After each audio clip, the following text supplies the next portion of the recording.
ойлонбогула деген. Биринчиси жакырчылыкты, проблемаларды чечүүчү Алла. Ага өтө эле көп ойлонуп чөгүп кетпе, бар нерсеңи да жок кылып алба. Алла өзү чечет. Колуңдан келген аракетин кыл, бирок ага көп ойлонба. Ла татафаккар фил факр. Демек ушу жакырчылыкта сен көп ойлонба ага. Эмне үчүн? Сен кайгың көбөйүп кетет да. Дүйнөгө болгон ачкөздүгүң күчөйөт, кайгы кыжалатчылыгың көбөйөт.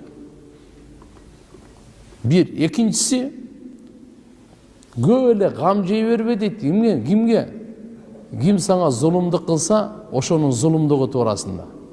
Бирөө сени капа кылып койгон, бирөө сенин акыңды жеп койгон, укугуңду тебелеп койгон.